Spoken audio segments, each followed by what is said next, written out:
की सुविधा दे देंगे तो आम जनता का जाने आने में दिक्कत नहीं होगा, परेशानियों का सामना नहीं करना पड़ेगा।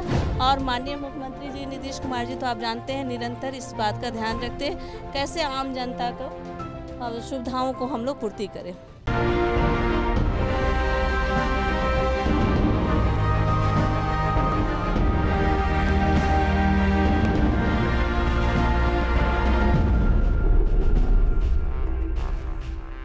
लगातार बिहार सरकार के द्वारा स्वास्थ्य से संबंधित चीज़ों पर ध्यान दिया जा रहा है और उसी की एक श्रेणी में आज एक और माइलस्टोन जुड़ गया जिसको हम आपको दिखाने जा रहे हैं। इस वक्त कैपिटल टीवी की मौजूद है आईजीएमएस के प्रांगण में, जो यहाँ पर आप मेरे पीछे देख सकते हैं। यहाँ पर एक बस सुविधा मुहैया कराई जाएगी, जो आईजीएमएस परिसर से ये बस सेवा परिचालन का शुभारंभ होगा, जो आईजीएमएस हॉस्पिटल से इनकम टैक्स हॉस्पिटल से Patna junction, Gandhi Maidan, Danapur, Rajendra Nagar terminal, NMCH hospital, Pataliputra bus terminal और Pataliputra bus terminal, Danapur railway station से ये सारी सुविधाएं जो है यहाँ से दी गई है, ताकि यहाँ पर अब जो इलाज कराने के लिए जो मरीज़ आएंगे उन्हें कोई दिक्कत ना हो। क्योंकि पहले बताया जा रहा था कि पहले जो है यहाँ पर जो मरीज़ आते थे उन्हें 2-2, 3-3 बार बसें चेंज करनी पड़ती थी और उसी को ध्यान में रखकर बिहार सरकार ने ये फैसला लिया और अब परिवहन विभाग के द्वारा एक जॉइंट संयुक्त अभियान के तहत ये आप देख सकते हैं थोड़ी ही देर में आईजीएमएस परिसर से बस सेवा का परिचालन शुभारंभ कर दिया जाएगा। इसका उद्घाटन विधिवत तरीके से मंगल पांडे जो स्वास्थ्य मंत्री हैं उनके द्वारा किया जाएगा। साथ में परिवहन विभाग की मंत्री शीला कुमारी भी रहेंगी मौजूद, उनके साथ साथ संजीव चौरसिया जी भी मौजूद रहेंगे। आप देखेंगे इस पूरी कवरेज को कैपिटल टीवी पर और हम जानेंगे, आप बने रहे इस पूरी खबर में, आप जानेंगे कि यहाँ पर किस तरह की सुविधाएं मुहैया कराई जाएंगी। यहाँ जो है आम जनता जो आता है वो जो मोटरी लेकर के आता है, सब माथा पर बीमार रहता है और सामान लेकर के आना, अंदर इतना दूर चलना पड़ता है, उसको बहुत दिक्कतों का सामना करना पड़ता है। तो हमने कहा कि नहीं, इसको हम लोग जल्द ही इसको शुरुआत करेंगे बस का। जब बस की सुविधा दे देंगे तो आम जनता का जाने आने में दिक्कत नहीं होगा, परेशानियों का सामना नहीं करना पड़ेगा। और माननीय मुख्यमंत्री जी नीतीश कुमार जी तो आप जानते हैं निरंतर इस बात का ध्यान रखते हैं कैसे आम जनता को सुविधाओं को हम लोग पूर्ति करें। अब इस वक्त हम लोग मौजूद हैं आईजीएमएस में, जहां पर परिवहन विभाग के द्वारा यहां आईजीएमएस से लोगों तक पहुंचने के लिए बस सेवा शुरू की गई। इस मौके पर हम बात करने के लिए हमारे साथ में है सर, आपका पूरा परिचय। देखिए, आज आईजीएमएस से शहर के विभिन्न क्षेत्रों के लिए बस सुविधा प्रारंभ की गई है। उद्देश्य है कि जो यहाँ मरीज आते हैं, उनके परिजन आते हैं, उनको सुविधाएं उपलब्ध करवाई जा सके और उनको आवागमन में परेशानी ना हो और उनको सीधी और सस्ती सुविधा मिल सके। तो इसके लिए आज से ये प्रारंभ हो गई है बस सेवा। पहले बसेस इस रूट पर थी लेकिन बाहर से जाती थी, अब ये डेडिकेटेड बस सर्विस भी यहाँ से चालू हो गई है। इससे यात्रियों को काफ़ी सुविधा मिलेगी और काफ़ी फ़ायदा मिलेगा। पूर्व में हम लोगों ने एम्स के लिए बस सेवा प्रारंभ की थी, आज उसका यात्री काफ़ी हद तक फ़ायदा उठा रहे हैं। तो यहाँ भी ये सुविधा प्रारंभ हो जाने के बाद चाहे रेलवे स्टेशन हो चाहे बस स्टैंड हो, दोनों से यात्री सीधे यहाँ पहुँच पाएंगे। सर, कितनी बस मुहैया कराई गई हैं आईजीएमएस तक आने के लिए? देखिए, जो आईजीएमएस गेट से तो 3-4 बस पहले से चल रही थी दानापुर रूट के लिए, रेलवे स्टेशन के लिए। अब ये अंदर के लिए 6 बसेस प्रारंभ की गई हैं जो डेडिकेटेड यहीं पर ये इनका राउंड रहेगा और सुबह 4-5 बजे से प्रारंभ होकर रात के 10 बजे तक चलेंगे। एक कल्चर है जो धीरे धीरे काफ़ी हद तक बदल रहा है। पहले लोग सड़क पे कहीं खड़े होकर के बस को रोकने का प्रयास करते थे, ड्राइवर भी रोक देते थे, लेकिन अब हम लोग सीसीटीवी के थ्रू इसकी मॉनिटरिंग कर रहे हैं और काफ़ी ड्राइवर कंडक्टर को जुर्माना भी लगाया गया है कि बस स्टॉप पर ही रोके। तो धीरे धीरे इसमें काफ़ी कमी आई है, लेकिन अभी और नियंत्रित करने की आवश्यकता है, इसलिए अब सीसीटीवी के थ्रू इसकी मॉनिटरिंग हो रही है। और बस स्टैंड भी कुछ जगह अतिक्रमण हो गए थे, उनको भी अतिक्रमण मुक्त करवाया जा रहा है। मौके पर और बात करने के लिए हमारे साथ आईजीएमएस के डायरेक्टर सर मौजूद हैं हमारे साथ, उनसे बात करते हैं। सर, किस तरह का कार्यक्रम है, किस तरह की सुविधाएं दी जा रही हैं? बस का परिचालन से शुरू कर दी गई है, जो पहले मरीजों को दिक्कत होती है, इस पर क्या कहेंगे?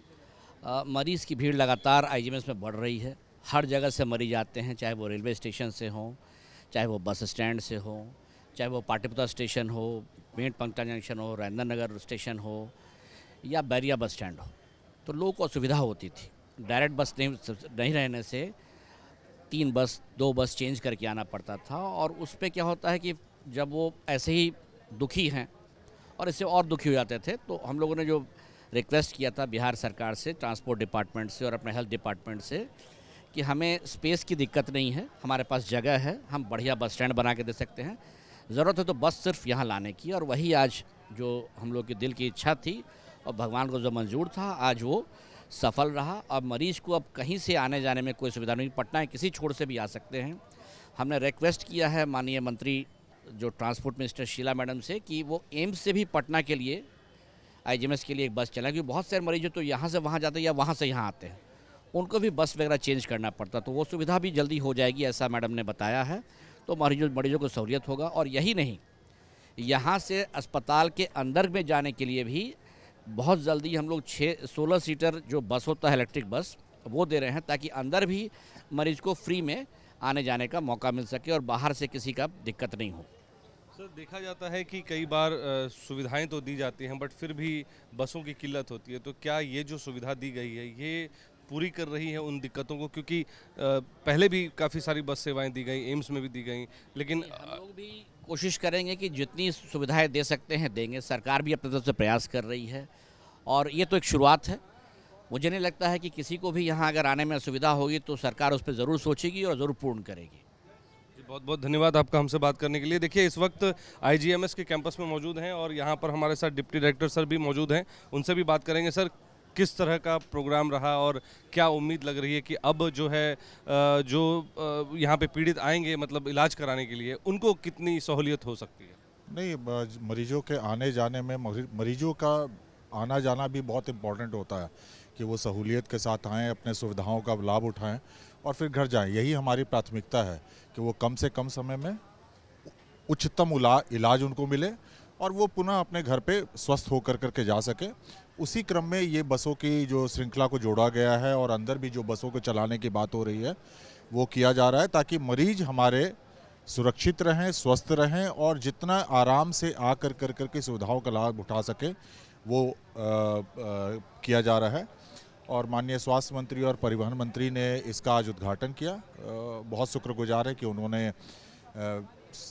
इंदिरा गांधी आयुर्विज्ञान संस्थान को ये बसों की सौगात दी, जिससे मरीजों का लाभ होगा। सर, कई बार देखा ये भी जाता है कि सुविधाएं देने के बाद बसें मतलब तय समय पर मौजूद नहीं होती हैं और उसमें भी दिक्कत आती है, तो इसको मॉनिटर करने के लिए क्या किया जा रहा है? ये परिवहन विभाग के द्वारा किया जाना है, लेकिन एडिक्वेट नंबर ऑफ बसेस देने से ये फ़ायदा तो ज़रूर होगा कि लंबे समय तक बसेस अवेलेबल रहेंगी।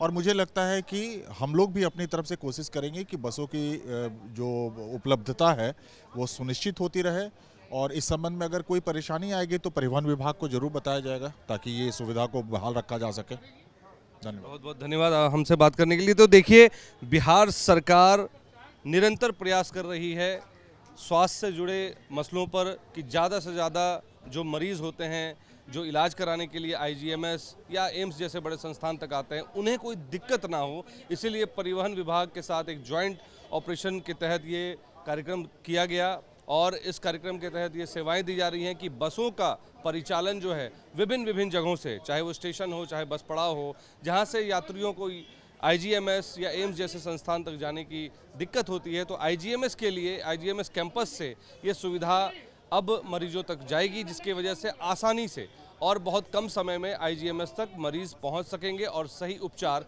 सही समय पर ले सकेंगे। मैं सहयोगी कैमरा पर्सन राकेश के साथ कुमार अभिषेक, कैपिटल TV, पटना।